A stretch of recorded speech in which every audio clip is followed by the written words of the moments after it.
The fair share of revenue between the two islands in the Federation of St. Kitts and Nevis is constitutionally required, and added into the equation is the revenue derived from the Citizenship By Investment Program. On taking the reins of government, Prime Minister Dr Terrance Drew said he would commission an independent study of the issue to derive a resolution to the problem plaguing relations between the two islands for several decades. A recent press conference commended by Nevis's Premier Mark Brantley revealed that the commissioned World Bank study and recommendations to the federal government came void of appropriate consultation with the Nevis Island administration, as pointed out by the Premier. Fair share report, no consultation with the NIA. I can confirm that, and this is what has led us, I think, to questioning some of the numbers, because our people are not consulted.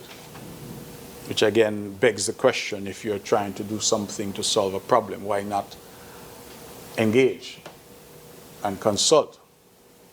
Because our people in the Ministry of Finance, all they made reference to in the report were budget numbers that they claim came from the budget.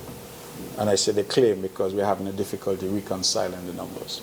But there was no consultation with the NIA on this process.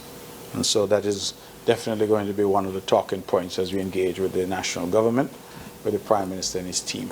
At a recent press conference of the People's Action Movement, SK Newsline requested comments from the political party on this unexpected development regarding the potential harm it could do to the currently improved relations between the two islands. Dr. Sean Richards responded to the query, having previously served in the federal government during the political coalition government called Team Unity. We have seen the instances in the past where this very situation caused a stir, a rift between the two islands.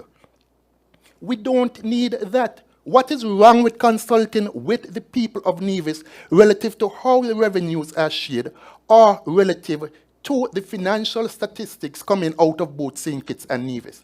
Because you can't just take St. Kitts figures into consideration.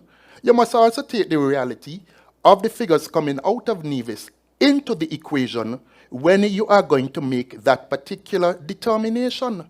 And if at the end of the day you have taken all figures into account, you have spoken with all persons, and you produce a report, then I think we can all say that we are satisfied. But what even about consultation between the people? No one was consulted.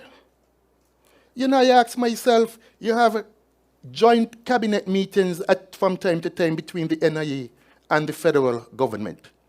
So not even a joint cabinet meeting could have been held with the persons from the World Bank to discuss that particular report and to get input from the Nevis Island administration.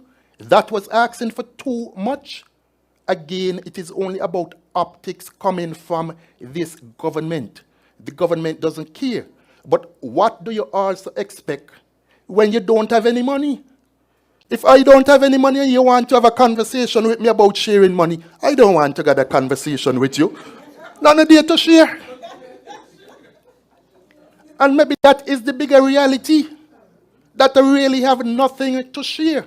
But even if I have nothing to share, indicate to me that, look, I don't have anything to share. But don't be disrespectful and say to me that I don't need to consult with you, and if I have to spend time to consult with everybody, I would not have time to do the job that I was elected to do. Were you the Prime Minister for just St. Kitts? You're the federal Prime Minister. For now, the people of St. Kitts and Nevis await a formal response from the Prime Minister. Glenn Bart reporting for SK Newsline.